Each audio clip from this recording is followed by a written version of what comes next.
Good morning, and welcome to this edition of Fahrenheit. It is the 22nd of August, and thank you for choosing Pi FM 104.1, where it's all about love. My name is Timothy Nyangweso. It's been an amazing week. I hope you have enjoyed yours, even as we draw closer to the end of August, and we're welcoming September very soon. Quite a number of things that have happened this week. Yesterday we saw the National Unity Platform choose Honorable Chagulanyi as their flag bearer, but also we saw SEC be able to appoint new or vote for new people that will be taking over from there. But that is not what we're going to be looking at today. Today we want to look at is it possible to have a free and fair election in this country? Is it also a digital election? And what is the roadmap like? Has it changed? Are there new things that we need to be paying attention to? The perspective of Ugandans. Are we just living, or do we believe in this country? Today I have two stakeholders, and we have more questions than answers, and I hope they can be able to fill in the blanks of the questions that we have. So today I have two people. I have Afande Onyango Patrick, the Kampala Metropolitan spokesperson. Afande, you're very welcome. Thank you. Afande, how are you? We are doing well as police, as an institution. Yes. And we are moving on. That's very good. Yeah. Earlier on, I asked you a question and I found out we are not tribe mates, so it set us in different directions. But we come from the same district. Which one? That is Greater Tororo by then. Although they divided. Yes. But it was Greater Tororo. Okay. Yes. Wonderful. Busia was part of Tororo. We shall get to Busia and Tororo later. I have Paul Bukenya, the spokesperson of the Independent Electoral Commission. Paul, this is not his first time here, so he tells me the numerous times he has been here. Paul, you're very welcome, and thank you for gracing us. Thanks, Timothy, for inviting me. It's always good to have, Apostle Paul and Timothy. They enjoyed a great relationship. So good to be here, and of course with my good friend Afande Onyango here. Wonderful. We're going to be discussing two areas mainly. We're going to be discussing what is the role of the police in this election, how prepared are they, but also we'll be discussing the Independent Electoral Commission. How prepared are they? This week we had village youth elections, and some of them were violent. Some youth expected to get there and vote even when they didn't check the register. And we want to know how prepared they are. I'll start with Paul. Paul, how is your performance for the youth elections that just happened just a few days ago? Well, first of all, because you wanted the general picture, the roadmap is rolling. Okay. And now we are in the first elections. We've had the first elections happening, last week. The special interest groups elections are part of the general elections. Yes. Because these are special interest groups progress and build their structures. They from the village level and progress up to the national level, from where we get committees that form part of the delegates' conferences, for example, that elect youth MPs. Yes. Eventually, we're going to have workers MPs going through a structure, and then persons with disabilities, and older persons who have been stopping at the district, but now there is a new provision for them to be represented even in parliament. So basically, we've started the general elections. We started that with special interest groups elections at the district, at the village level for older persons, persons with disabilities, and then the youth. They generally went well. We have 68,740 villages across the country. Wow. In most of those villages, not most, but in several of those villages, the candidates were unopposed. Yes. So where the elections were held, they were largely successful because out of almost, 60,000 villages plus where we had elections and for various committees. We're electing a committee of 9 people, for example, the youth. So we had election returns coming in showing that the elections had taken place. We had about, countrywide, we had about less than 100 villages where elections had to go to the following day. And we have fewer than a dozen villages where we have completely been unable to have the elections because of chaotic conduct, riotous conduct. And what is going to happen with those ones? Well, we've progressed to the next level. We are hearing complaints. We'll see how we handle them. But the general elections roadmap requires us to progress to the next level. Those who had been elected will compose the electoral college for parish elections. And then, because we have to have elections, yes, they need to be concluded, and we have the college at the sub-county and then have the district colleges, because the other elections must take place between 10th January and 8th February. So if we don't build these colleges between now and then, we will come to the general election time, the time within which we are supposed to have members of parliament elected for youth, when we don't have delegates. Okay. So we've started a structure at the village which will progress now to the parish and then progress to the sub-county and then the district committee, which will send delegates to the regions for election of youth MPs, persons with disabilities, and workers' representatives. So basically, the exercise is on. The elections have started. Paul, before I get to Afande Onyango, I want to ask you a specific question. We are now at about 1,750 cases of COVID. 1,194 have recovered. About 19 people have passed on. It gives us a rough estimate of about 400 people that are still, And this morning, actually, the last 2-3 days, Kampala has been put as a hotspot, especially their kids. How prepared are you as the Electoral Commission for this? Well, it's unfortunate there is a clear, pandemic around us. We explored it. We looked at measures that can be taken to conduct electoral activities in a COVID environment, and we issued the standard operating procedures. In the recently concluded elections, we tried them out. First, we also, we have staff, many members of officials, election officials in the field. We trained them on how to conduct the exercise, how to protect themselves, and how to guide the voters to observe the SOPs.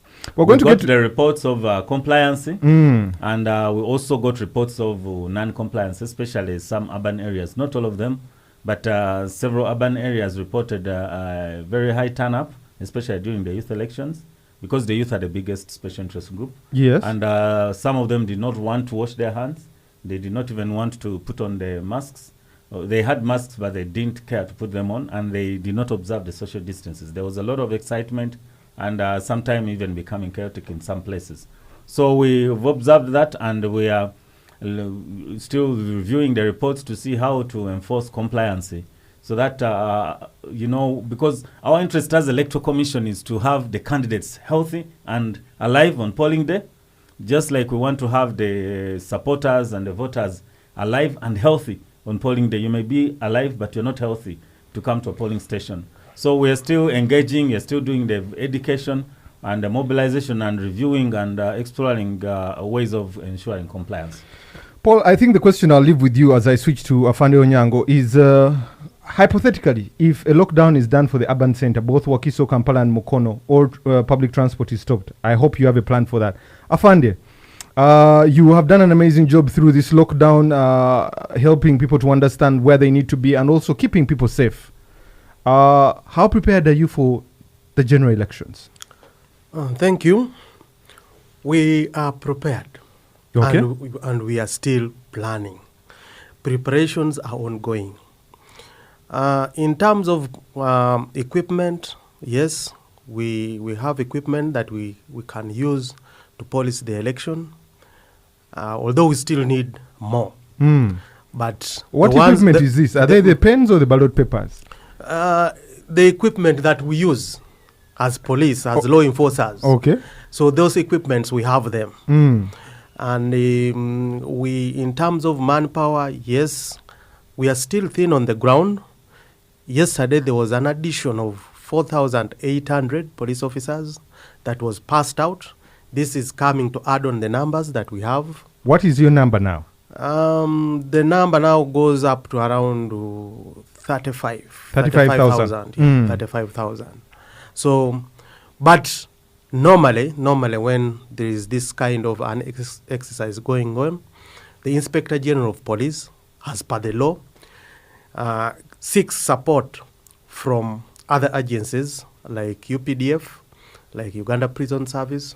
So when time comes, he will have to call for support from those agencies to beef up the manpower that we have. In terms of skills, yes, we have been progressing, and we have got our officers who are in the field have been trained, and they know what to do in terms of policing the elections. So we are prepared. Okay, that preparation is really good. And also this week I was looking at the Police Act to be able to understand when is a person arrested, when is a police officer allowed to discharge an arm, and we're going to get that later. But what is the role of the police in this election process? The role of the police are quite many. One, we are the lead agency in providing security for the election. Yes. And we provide general security in terms of seeing that the candidates are safe, the general public are safe, voters are safe. When the campaigns are going on, we have to provide security to those venues that are going to, that the campaigns will be taking place, or the meetings. We are supposed to provide security to party offices. We are supposed to provide security to see that when there is like actual date of voting, provide security and escort the voting materials to the polling stations, and from polling station to the tallying center. We are supposed to be polling constables, provide security at the venue of polling where there is a polling station. The police officer, whom we call polling constables, are supposed to be at the venue to say that there's security for the presiding officers who are presiding over the election at all the polling stations. So basically, those are our roles. He has 67,000 polling stations. Yes. You have 35,000 police officers. Yes. And in your police Uganda Police Act, Yes. it says you have the right to be able to recruit more constables Yes. to be able to man this. Isn't there an imbalance? 35,000? That's why I How said do you when time comes, we seek support from Uganda Prison Service. They come and act as polling constables. Okay. Yes. So, and we seek support from UPDF. They come and provide general security. That's why I said when time comes, the Inspector General of Police seeks support from other agencies to beef up our numbers. Paul, you have something you want to And add? 68,740 was the number of villages for which we conducted special interest groups. You know, under the special interest groups elections, each village is a polling station. But that's not the total number of polling stations. How many polling stations do you have? The polling stations, I'm trying to refresh my documents here to give you the number, but Including the 46 that were passed. We are, you know, the reason why now actually I could not readily pronounce that is because we have gone back to the field to do some reorganization. Yes. And demarcation of electoral areas, because 10 new cities came on board after we had finished the roadmap. And then we also got 46 new constituencies and a new district of Terego. So we are organizing some details in our database before we publish afresh the total number. But certainly, yes, police, you know, looks at other options so that there is security at polling stations, so including constables, including, you know, people who can work with at a polling station as constables, because we can always also mobilize from amongst the community. People responsible, you know, it is your polling station, it's your village, it's your life, it's your election. So we normally recruit, you know, as our election officials, part of our election officials, people who help with maintaining order at the polling station and work with police. Yeah. Let's dig deeper into this. How prepared are you with the necessary infrastructure as the Independent Electoral Commission, from ballot papers to sanitizers to helping people understand? How far have you gone with educating people on how social distance will be during these elections? We issued our SOPs on 7th of August. So the sensitization, the mobilization, the messages have just started going out. It's now about 2 weeks. But of course, it's going to intensify, and we need to keep going, because it's a message that we need to get across to all the stakeholders out there. So in terms of having a structure, of course, so the new districts, the new cities, and new sub-counties, and which require officials like supervisors and all that, we've worked on that, on the recruitment. There are, of course, requirements, financial, to, you know, we've indicated already that we require to get some supplementary budgetary support, because we had already budgeted and rolled out our activities. That one has been drawn now and presented to government. In terms of procurements, the procurement process started. So it started way back, the computers that are needed, the technology. Some procurements are still ongoing, ballot paper productions, companies to produce ballot papers, and other processes. But is the ballot paper process still going on? Because it's still going on, yeah. The last few months, some members from your team were asked to leave their jobs and also the IG is investigating the ballot The papers. ballot paper procurement process Yes. is still going on. It's going on. We have not given out a tender to anyone to do that job. So similarly, other places, headquarters, the places where our officers are stationed. So as far as we are concerned, Electoral Commission, we have viewed the structure because we've been preparing it. We launched the roadmap in December 2018. So we've been rolling it out and addressing issues as they emerge. But Has we are it on changed? course. Because the last time you met iPod and you were meeting some people from opposition, some people from civil society being able to make suggestions. Have there been amendments to the roadmap? The roadmap, some activities, of course, are revised, but some actions, or rather some deadlines cannot change because of the Constitution. For example, polling days. The polling period is set. We're going to appoint dates between January 10th and 8th February. Yes. That one is in the Constitution, 61, Article 61, so, when you come to Section 2 of that article. So presidential elections must be held in the first 30 days of the last 122 days. And the term of government expires on 12th May. So it brings us to January and January 10th and February 8th. So those dates have not changed on our roadmap. But of course, we've made adjustment to some of our activities, including nomination dates. For example, we changed the nomination dates for local governments from 7th to 17th of September. Now they will be nominated from 21st September up to the 1st of October. So that was to facilitate the new changes, the new counties, the new town councils and sub-counties that came in after I had released the roadmap. Paul, just staying with you, why are the prices or the fees paid so high? Presidency, 20 million. MPs, 3 million shillings. Local authorities, 200,000, 100,000, 50,000 shillings. Why is there such a very big difference? Of course, as a requirement to be nominated, there are some things that you should do, you must do. Yet the They are requirement set in for the law. education is almost the same. A-level. S6. Yeah, A-level. For example, right now, if I take that angle, there is already an argument, and people are saying, Electoral Commission, why don't you put there a fee to people who are aspiring to be presidential candidates? Because right now, as we speak, 55 people have picked nomination forms, indicating that they're interested in contesting for presidency. 52 people, because collecting forms is free of charge. They are now all over the country obtaining support signatures. Of course, some of them don't return. Our records show that only we have always nominated successfully at least 8 candidates, 7 to 8 candidates. Okay, so the law requires you to meet some minimum requirements. For presidential, you must have some educational requirements. And then you also pay at least 20 million. You pay 20 million shillings before nomination. That helps to reduce even the number of people who can come in for that position. It's not really necessarily prohibitive, but it also reduces the cost of the election. But production over a ballot paper bearing 50 presidential candidates, that would be an exercise book, the voter education, the number of invalid votes.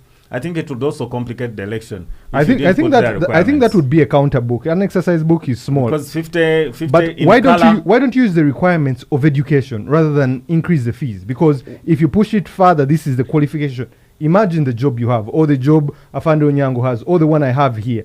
It was not a fee that was put there for me to get a job. It was qualifications that were put there. Why don't we put qualifications for these different positions instead of an amount of money? Well, that's the law. I think we need to go back to the framers of the law. But I think what they wanted was to put there some checks and balances so that not everyone runs. The presidential election is the office of the president is the highest office in the land, for example. So you must make sure that for people to contest for it, they meet certain requirements. Of course, education is there. Also support. You must have 100 supporters from each of the districts of Uganda, at least 2/3 of the districts of Uganda. If you're talking about 146 districts, you need more than almost 100 plus districts. So some of those things make the office a little bit higher, so that also it limits the number of people. It's not necessarily a bad thing, because, like I said, what would happen if we have a catalog, a booklet, what did you call it? A counter book. As a ballot. It would increase the cost of election, and then you would come back and say, why do we have all these presidential candidates? So I think for lower local governments, the fee is minimum. There's 20,000 for councillors. There's 50,000 for councillors. There's 200,000 for mayors yes. and chairpersons, and then of course 3 million for MPs. members of parliament. And then 20 million. Okay. And then 20 million. I think it is within that context.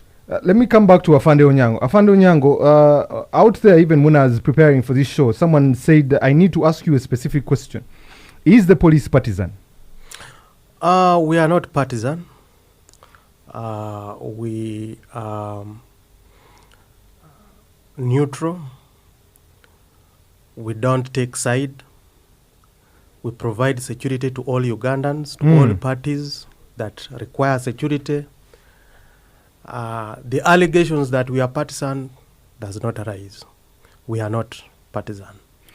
Why is the police very high-handed with opposition, and it is not the same with the members of parliament from NRM? I don't understand when you say... Because, Afande Onyango, this week alone, these past few weeks, we have had people from NRM, even with SEC, being allowed to have meetings in churches, meeting people, actually violating the Ministry of Health guidelines. And nothing has come. This week, General Tumukunde was arrested in Buikwe. The aspirants are not able to consult and get the signatures. What is happening? What you are saying or what you are alleging is not true.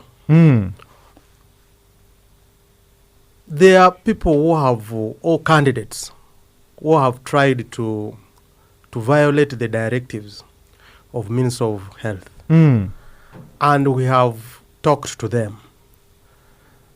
Honorable Anite was summoned to come to CID headquarters to explain why there was a procession around her constituency. In Koboko. In Koboko. There was an NRM candidate, aspirant, that were arrested in Kweni district. This all shows you that we act when we get to know the information. Saying that we have blocked parties of the opposition from meeting, from holding their rallies and what.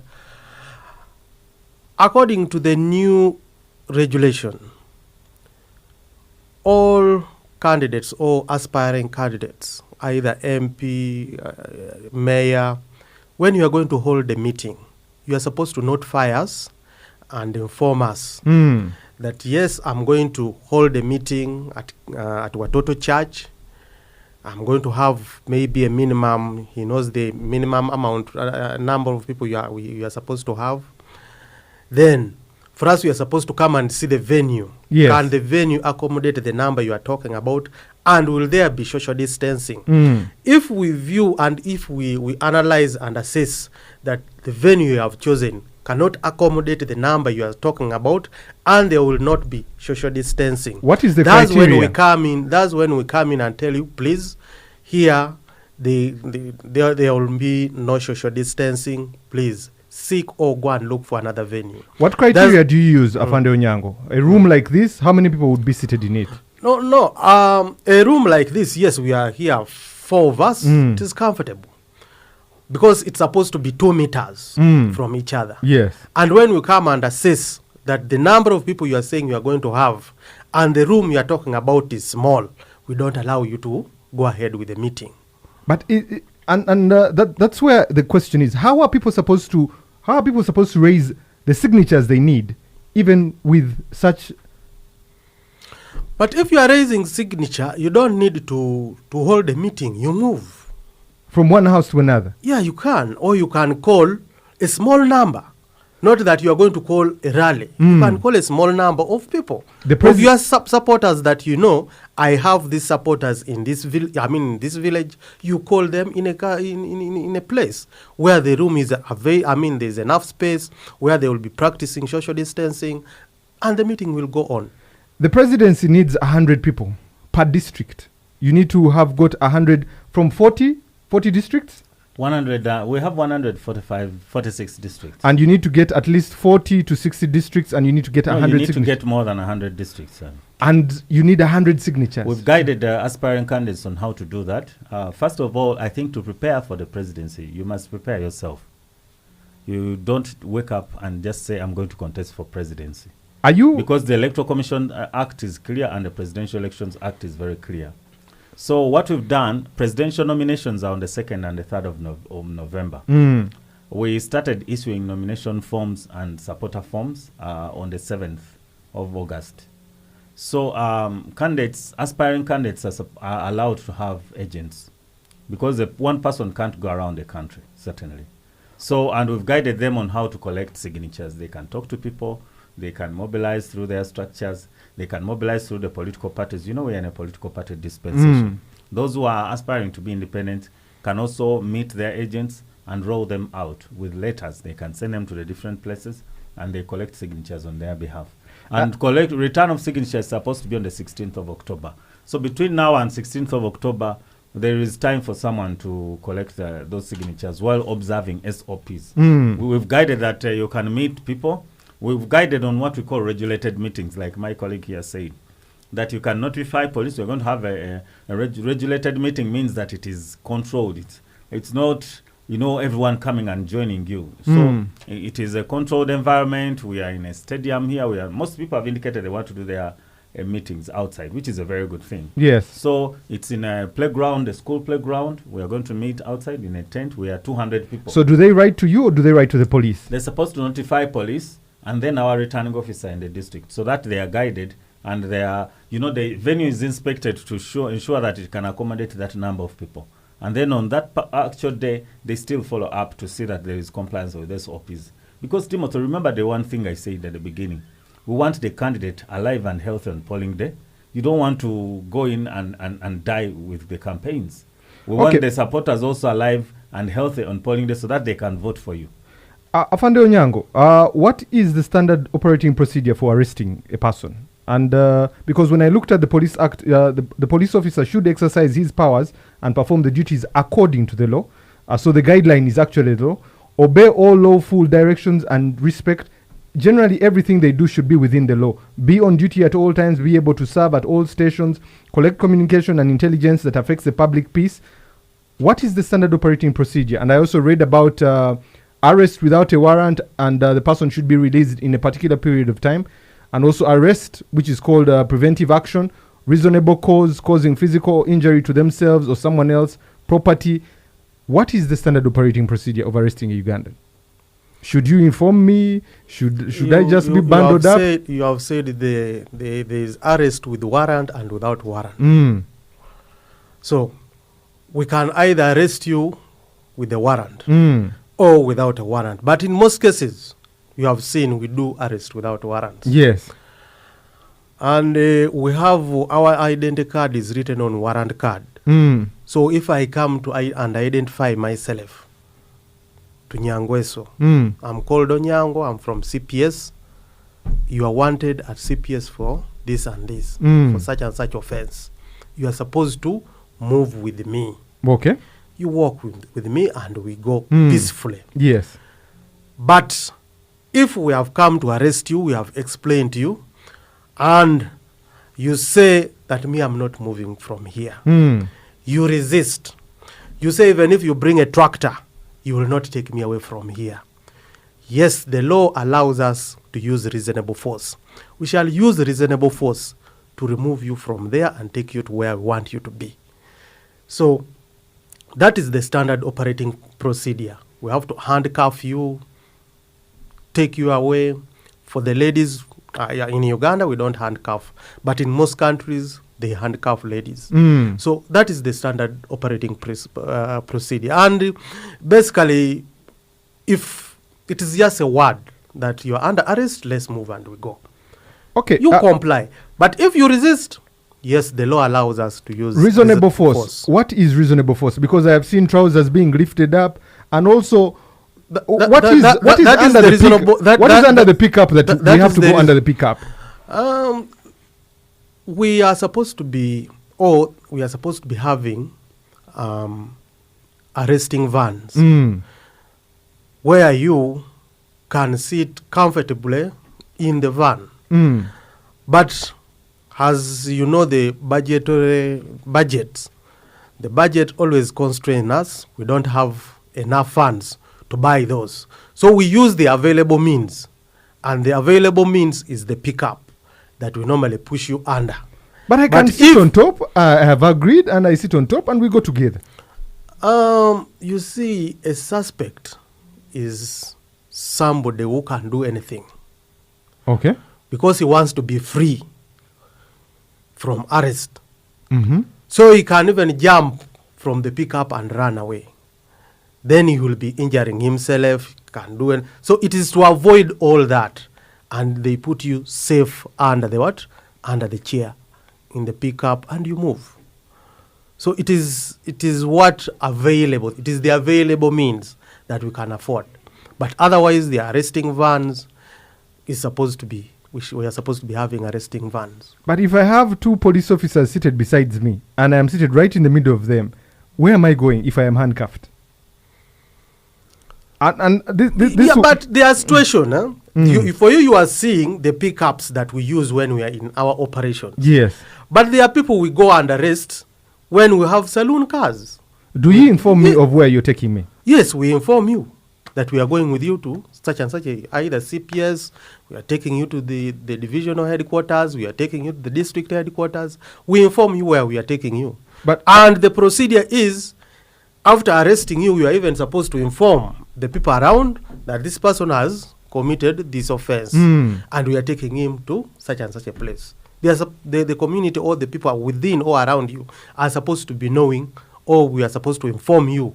They are supposed to inform you, inform those people that these people, that we are taking your person to such a place, and he has committed this offense. And all police officers are aware of this. But sometimes you find yourself in a situation where the person you have come to arrest is resisting arrest. So that's when they use force, and sometimes they forget to say where they are taking you. When we come back from this commercial break, the question I want to put before Afande Onyango, at what point do the police officers have emotional intelligence to know how to handle a situation that is escalating? Let's come back after this commercial break. This is Fahrenheit.